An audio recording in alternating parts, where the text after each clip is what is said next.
신동진의 정치노트, 오늘의 키워드는 헌법 제84조가 모길래입니다. 한동훈 전 국민의힘 비상대책위원장이 이재명 더불어민주당 대표를 향해 헌법 제84조를 거론하면서 정치권과 법조계에서 이에 대한 관심이 뜨거워지고 있는 상황입니다. 지난 8일이었죠. 한동훈 전 비대위원장은 이화영 전 경기도 평화부지사가 1심에서 유죄 판결을 받은 직후 이런 글을 올렸는데요. 헌법 제84조를 언급하면서 사법 리스크가 커진 이재명 대표가 만약 대통령이 된다면 형사소추를 받지 않는다는 불소추 특권 대상이 되는지 물음을 던진 겁니다. 대통령은 내란 또는 외환의 죄를 범한 경우를 제외하고는 재직 중 형사상의 소추를 받지 아니한다고 규정돼 있는 헌법 제84조는 국가를 대표하는 대통령의 신분과 권위를 유지하고 국가 원수 직책의 원활한 수행을 보장하려는 목적을 갖고 있죠. 쉽게 말해서 헌법 제84조의 의미는 대통령직에 있는 5년간 반역죄가 아닌 이상 대통령을 기소할 수 없다는 뜻입니다. 다만 여기서 말하는 형사상 소추에 대해서 의미를 좁게 해석해 기소하는 것만 불가하다고 볼 것인지 아니면 폭넓게 해석해서 수사와 공소 유지, 그러니까 재판까지도 제한된다고 볼 것인지에 대해서 해석이 엇갈리고 있는 건데요. 헌법상 현직 대통령을 기소할 수 없는 건 명확하지만 이미 진행 중인 형사 재판에 대해선 어떻게 할 것인지에 대한 판단이 필요하다는 겁니다. 헌법학자들도 역사적 해석과 문헌적 해석으로 의견이 나뉘고 있는데요. 헌법 제84조의 입헌 목적대로 국가 원수를 형사법정에 세우는 건 아니라는 입장과 엄밀히 따져서 헌법 조문만으로는 형사상 재판이 정지된다는 내용은 없다는 반론이 팽팽히 맞서고 있습니다.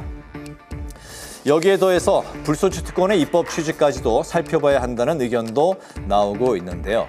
대통령이 당선되기 전 저지른 범죄까지 면죄되는 건 아니라는 입장이 있는 반면 국민이 선출한 만큼 임기를 존중하고 보장해야 한다는 건데요.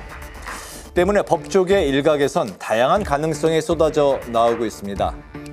국민의 선택을 받은 대통령을 법정에 세우는 것은 사법부로서 부담인 만큼 재판부가 임의로 재판을 중단하는 게 가장 안전한 선택일 수 있다는 의견도 나오고 있는데요. 또 당선인 신분 땐 불소추 특권조차 적용이 되지 않는 시기이기 때문에 더 곤란할 수도 있다는 겁니다.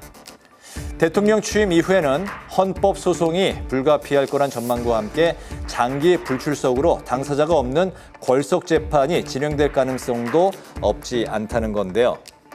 여러 가능성과 논란을 촉발한 헌법 제84조 조항을 두고 여당에선 집중하는 모양새, 야당에선 선을 긋는 모양새를 취하고 있습니다. 결국은 이제 법원과까지 헌재까지 가서 판단을 할 텐데 그런 상황이 생기기 전까지 하여튼 재판을 좀 신속하게 결론내는 게 저는 반드시 그렇게 해야 된다고 생각합니다. 이재명 대표의 변호인이었던 사람들이 법사위원으로 온다면 과연 수사와 재판이 공정함을 가질 수 있을까? 과연 그 상황에서 법치주의가 지켜줄 수 있을까? 한동훈 비대위원장이 이 부분 공격하는 것도 법치국가를 지키기 위한 그런 노력으로 저는 생각하고 있습니다. 남의 당의 후보를 걱정하기보다 자당의 대통령과 본인을 걱정하는 게 필요할 것 같아요. 본인과 연관된 여러 가지 고발건에 관해서도 특검 제한건에 대해서도 잘 준비하시는 게 필요할 것 같아요. 미래 가정적 어법으로 이재명 당대표와 관련된 부분을 상당히 어떤 정당성이라든가 당위성에 대한 것을 훼손하기 위한 하나의 프레임이라고 봅니다. 대립각으로서의 자신을 부각시키는 모습으로 좀 등장했다고 봅니다. 국민의힘 초선 의원 모임은 오는 24일 헌법 제84조에 기반한 제1회 공부 모임을 개최할 것으로 알려졌는데요.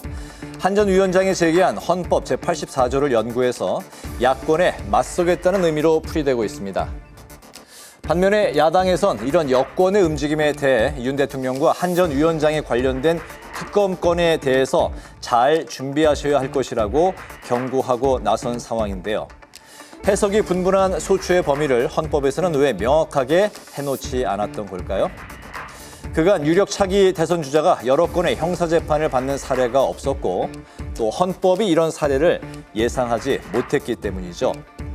주요 정당에서 피고인이 대선에 출마한 경우는 지난 2017년 19대 대선 당시 홍준표 자유한국당 후보가 나서면서부터였죠. 정치자금법 위반 혐의로 기소돼 대법원 상고심 판결을 남겨두고 있었던 상황이었는데요. 당시에도 헌법학자들의 의견이 엇갈렸지만 홍 후보가 선고에서 낙선하고 무죄 확정 판결을 받으면서 논란은 수그러들었습니다. 주요 국가 중 대통령 불소추 특권을 인정한 나라는 프랑스 정도인데요. 재판은 중단되지만 대통령 임기가 끝나면 재판이 재개된다고 명시가 돼 있습니다. 때문에 우리도 명확하고 구체적인 헌법 규정이 필요하지만 개헌이 필요한 데다 현재로서는 쉽지 않다는 게 중론인데요.